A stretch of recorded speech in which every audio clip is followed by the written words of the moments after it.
Hello everyone and welcome to Reentry.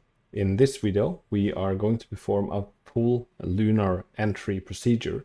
This basically means that the command and service module is on the trajectory from the moon and is about to re-enter the Earth atmosphere for a safe splashdown. So let's get started with the procedures. So there is a couple of checklists that we can use to perform these entry procedures. So the first thing that we want to do is to just go into checklist, and then you'll find the lunar entry section. You have Earth entry, and then you have lunar entry. And I'm going to queue up the initial checklist here, and the same one with the Earth landing phase. So I'm just going to append these steps to the bottom of the existing queue. And then I can close the tab. So the first thing that we will need to do is to request an entry pad. And in order to do so, we will need to be on an entry trajectory. So you can see that this is my current path. And if I focus on Earth, we're going to wrap around Earth and then venture back towards the moon. However, the atmosphere is in the way here, and it's going to start to slow us down. Our periapsis is 20.4 nautical miles of altitude, which means that we are going to land in the ocean soon after reaching this point. So we are now on an entry trajectory, and we'll need to prepare the command and service module for that entry maneuver. So let's go ahead and request that entry pad. So crew members, request pads and charts, and then we are going to request the entry pad. And we can also open up the entry pad form here. And these are the parameters of our lunar entry. So I'm going to use the autoplot function here, and we can close this down pretty soon. But let's go through kind of some of these parameters here. So first of all, this is our estimated attitude of basically when we are starting our entry. So we should maneuver into this attitude, and this is horizon check, and we have predicted splashdown points, and then we have let's go to the most important one for now, which is RRT. And this is our time of passing the entry interface. So at this point, entry is about to start. So let's keep this open. We'll use a couple of these data points as we prepare. The other thing worth noticing here is that the CSM-SM time, separation time, is set to 142 hours for 9 minutes and 10 seconds into the mission. So we are going to use this to configure our event timer and procedures accordingly. So let's follow the steps here, and I'll show you what I mean. So we now received the entry pad. The next thing is that we are going to align our inertial platform with basically the local vertical at the entry interface. This will allow us to try the automatic entry guidance system, and also give us a very natural entry attitude, because then the attitude of the indicators here will look a little bit like, for example, it would look inside of an airplane as we fly through the atmosphere. So we'll see that soon. So let's go ahead and key in verb 37, noun 52. And then it's going to be option 2.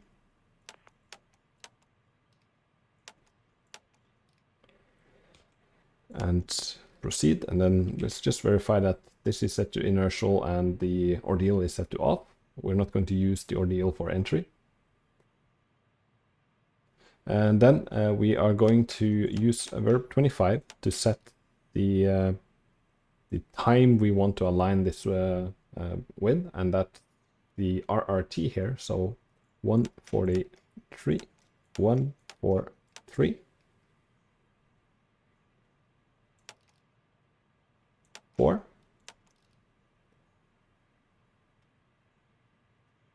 and 10. So 10.00.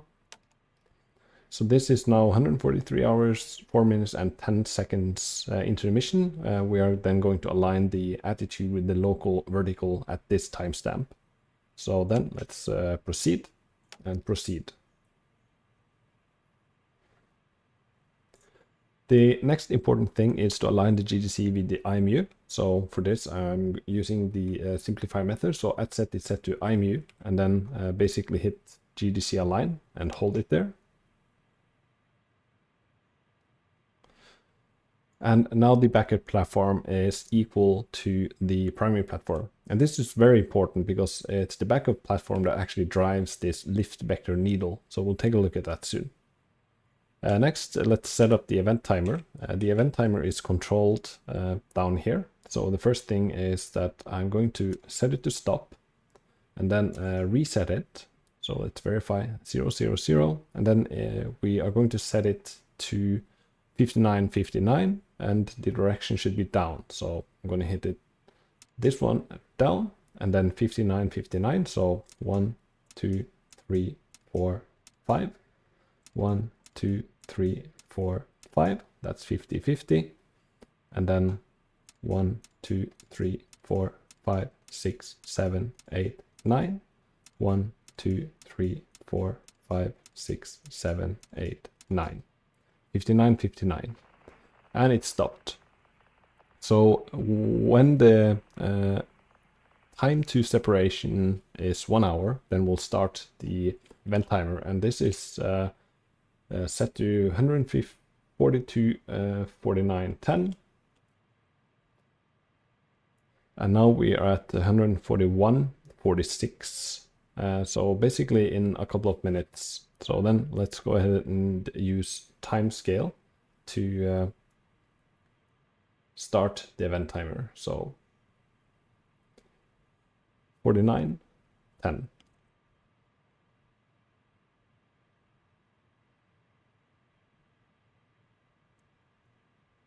10 seconds. 8, 7, 6, 5, 4, 3, 2, 1. Start. Now it's counting down towards our CM-SM separation time. And this is basically when we are separating from the service module.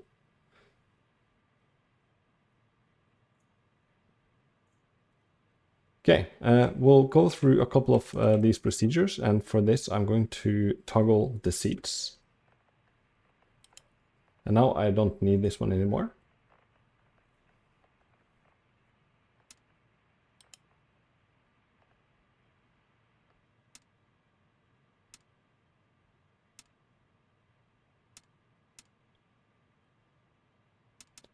I'll check the pyrobats, 35 VDC, both. Then we are going to perform the EMS entry check.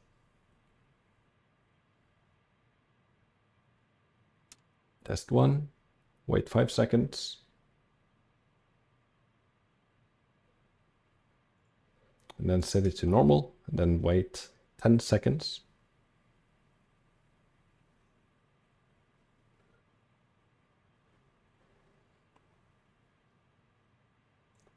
And then test 2.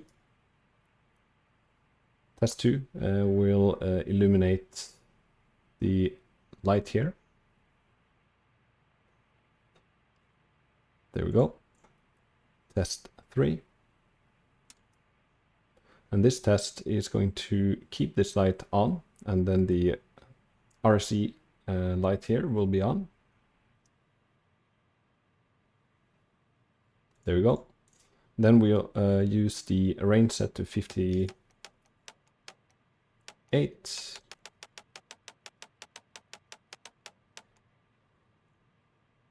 Then step 4. Then we'll see that it's following the test pattern.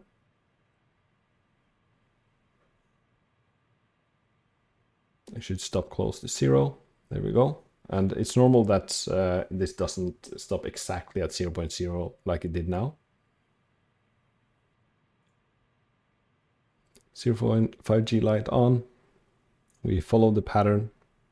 We have the stop. Test 5. And now we are going to wait for the upper light.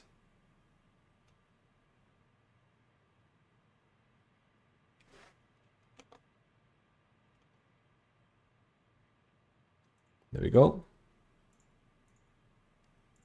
And now we can use these to scroll this thing here. So we're going to align it with this 37 line here. So you can see that this line on display here is now following the lines of 37,000 feet per second. And we'll continue to set this up accordingly with the pad later. Range set, back to standby, and this completes the EMS entry checks.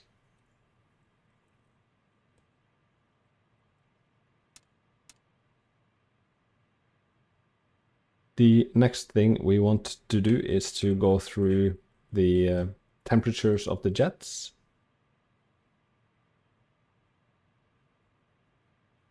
So the first one is 5, let's see, 5C. And it's normal that these are cold.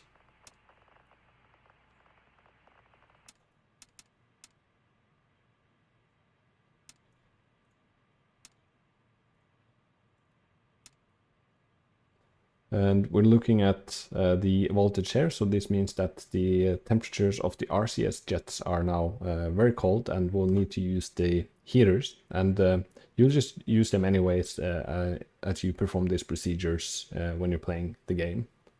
So let's go ahead and turn those on.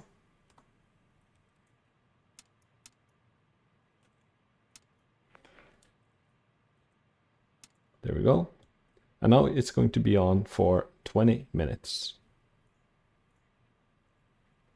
So then we can use this event timer here, and we'll just timescale to about -40.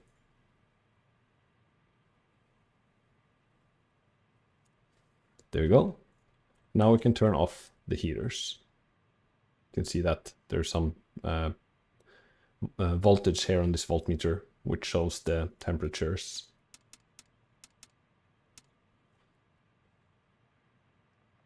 Then let's continue with the preparation for separation.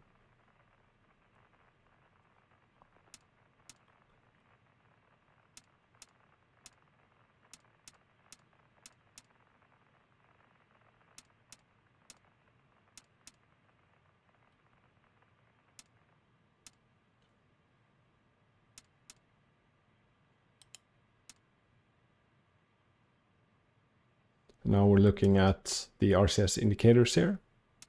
We now just pressurized it, and to pressurize the CM RCS, these needs to be on. So that's why we flip those up. And both CM1 and CM2 rings are checked. And then we can disarm the sex. And now there's the command mode RCS test. So RCS, let's turn on the CM thrusters. Then we can test the various rings here if we want. We are currently in rate command. So now if we provide any input, you can see that the RCS jets are working, and we are now currently using those in the front here, as you can see. So let's switch back to SM and set the mode back to the command module computer. Now we are going to timescale up to 30.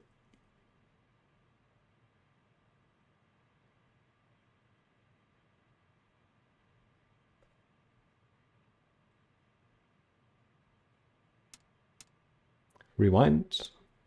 Now we're going to prepare for the CM-SM separation. So we're now going to timescale to -12.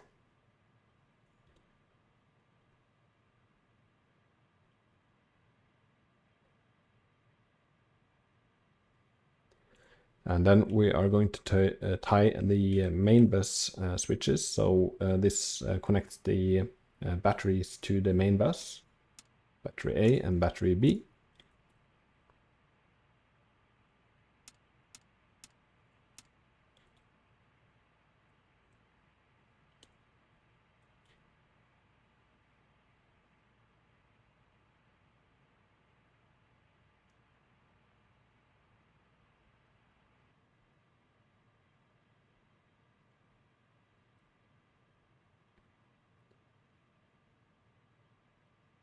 So now we are going to maneuver to the separation attitude. And if we take a look at the angles here, so that's 151. And then we had on the pad here, so you can always go into the transcript. You also have the SM separation attitude. That's basically this attitude plus 45 degrees yaw. So let me do that.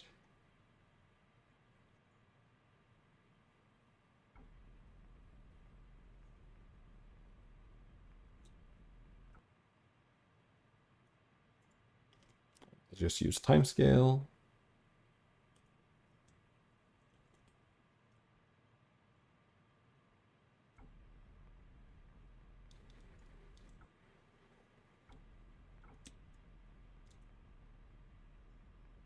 And you can use backspace to kill the rotation if you want to cheat a little bit like I'm doing when recording these videos.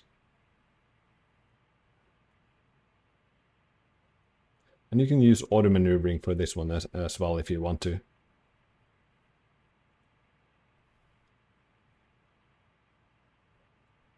And if you want to see your current attitude, you can use verb 16 to monitor a noun. And the noun is, let's see, was it 20?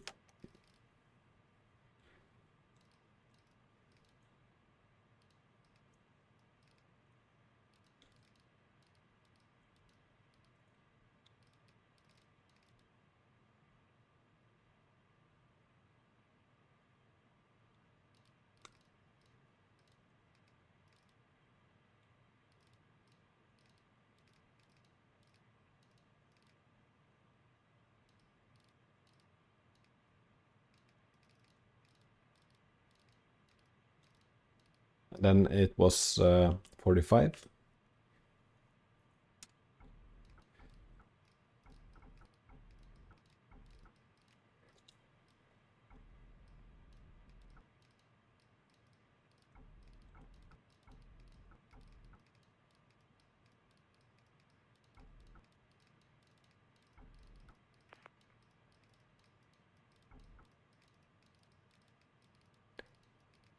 degrees in yaw.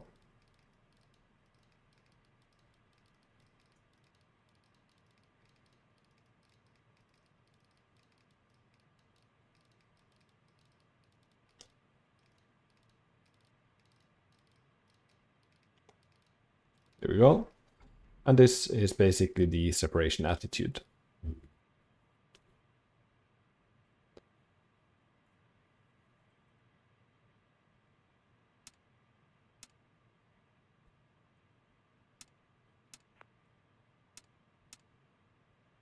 Okay, and now we are going to time scale. We're actually less than 8 minutes because I time scaled already. So let me just catch up.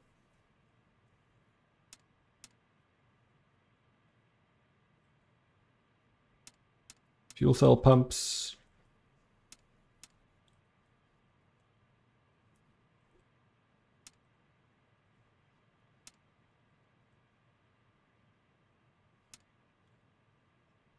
Now we're filling up the surge tank, and you can use the flashlight here to read the pressure here. And when it's full, we'll switch this one to on.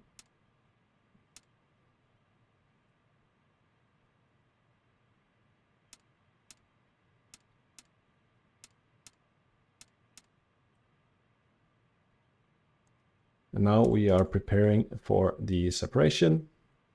We're 2 minutes away. And it's okay to separate early if you want to have some extra time. And since I'm making a video recording here, that's usually a good idea. So I'm just going to go ahead and separate.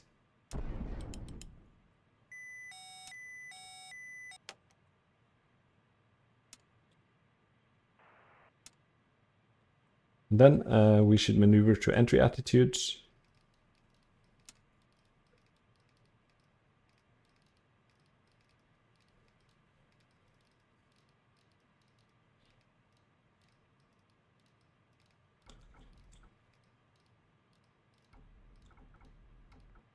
There we go.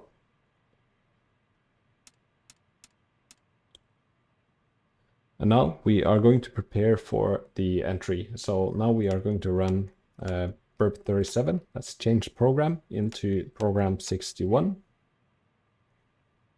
And then it's going to show me some prediction data. I can just hit proceed on that. Same with these values here. You can see what they actually are. The Gmax velocity predicted 36,133. And the entry angle. So proceed.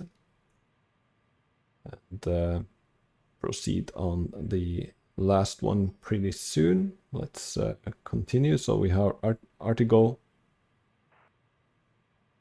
entry velocity. So let's use these values to set the EMS here.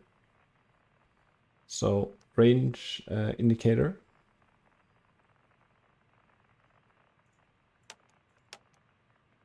We're already at range set. So 1, 1.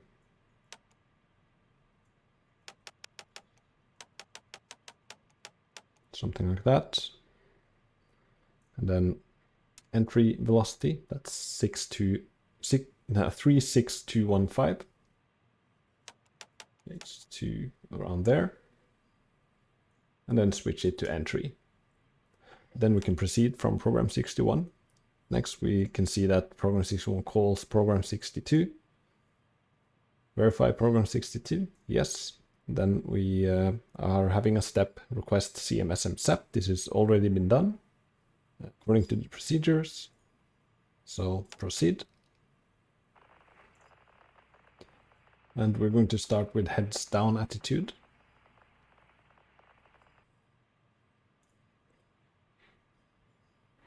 Proceed.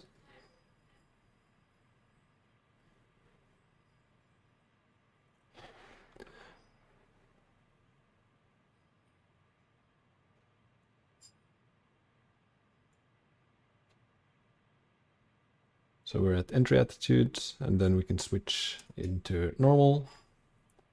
We can set our scales if you want to, 5, 5, but you can choose the one that you would like. And then auto. If you go to orbit view, you can see that the entry interface starts here. So now I'm going to time scale until I'm getting close to this point.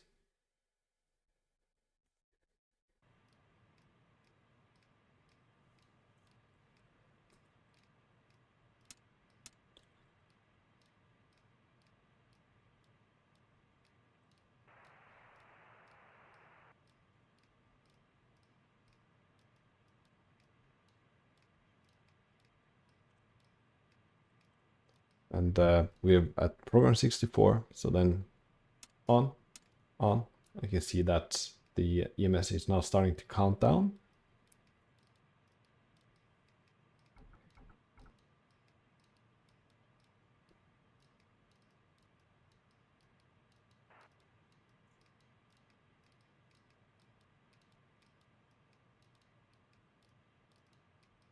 Now we're waiting for program 67.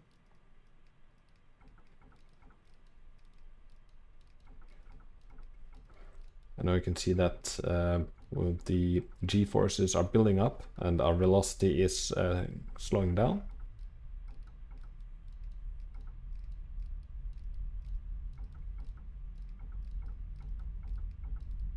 We have our lift vector pointing up, so we should, if we keep this orientation, we'll start to skip.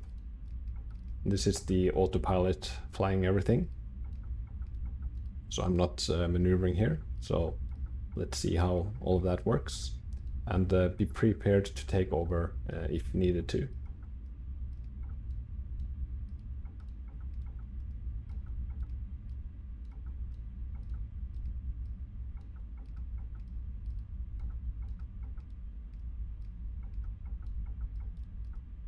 And now it's reversing the roll.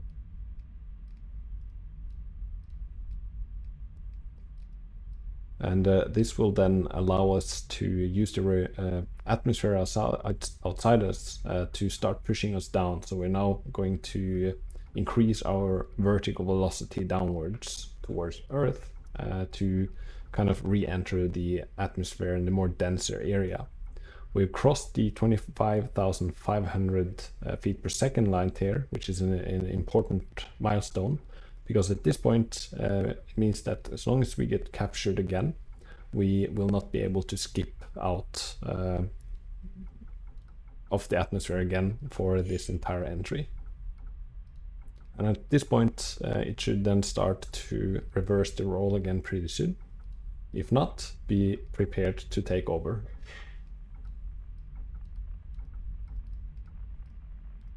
Okay, we have a roll reversal.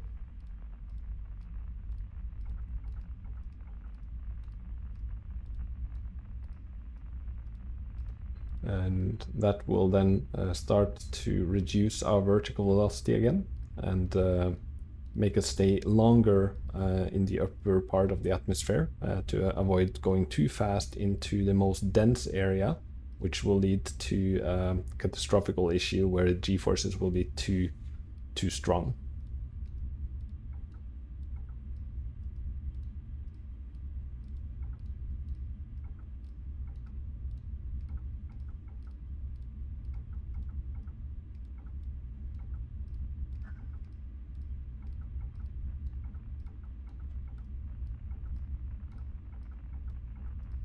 And the lift vector is still pointing up, so now we're kind of gliding towards this landing zone.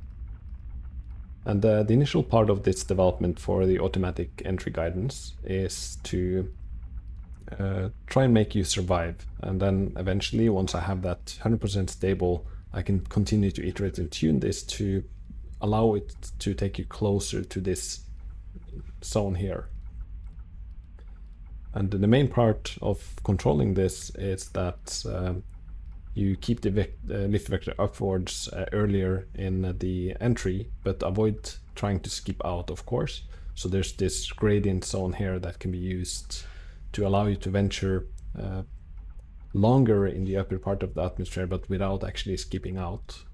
And it's normal that this goes over into the next test pattern.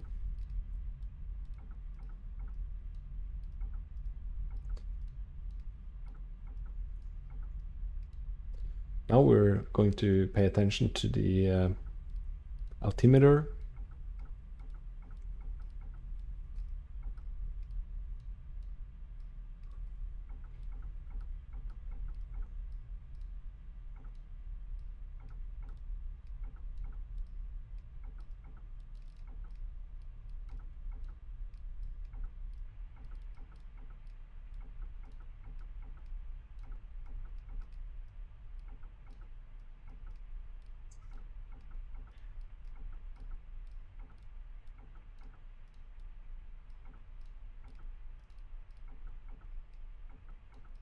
The g-forces can be read on this instrument here as well.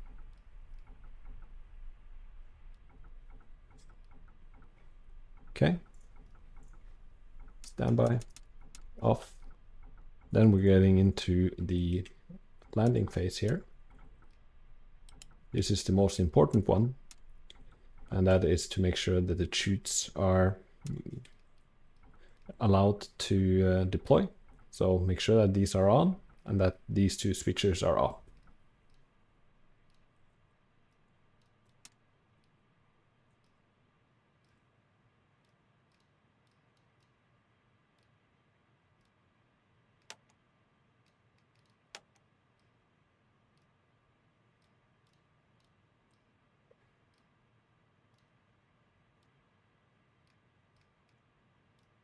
There goes the drogue. You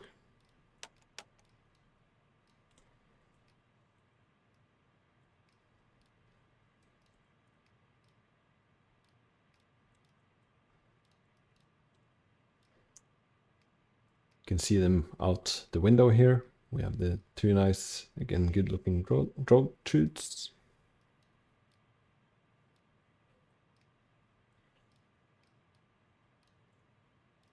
The next event is the main chutes.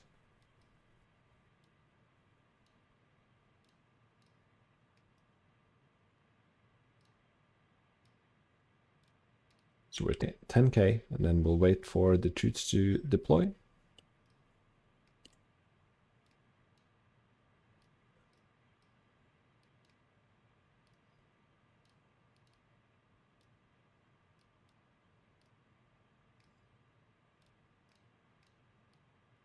There they are. Perfect.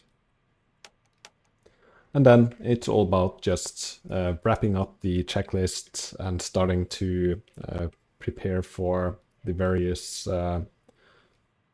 entry and post-landing procedures.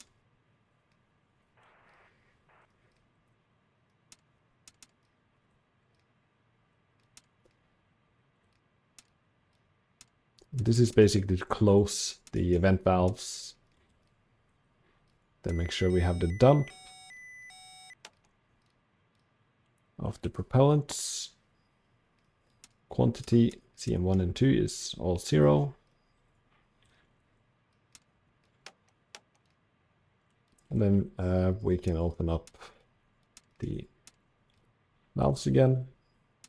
Flotation bags.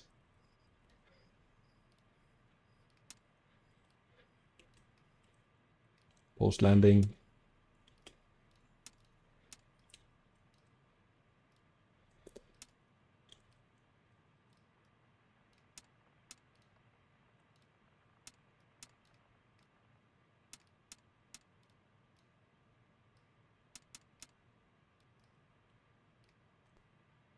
And you have this switch here, which you can open up once you perform the landing. So yeah, this is the main steps when it comes to entry and landing from a lunar trajectory. So today we went through quite a lot of things. We saw how to prepare the craft for entry. We saw how to configure the automatic entry guidances and the systems is required to make sure that this could work. Today I did a full automatic entry, and just be prepared to react in some of these procedures as things occur. But with that, I hope that this was helpful. Please like and subscribe, and leave a comment if you have any questions, comments, or feedback. And with that, thanks for watching.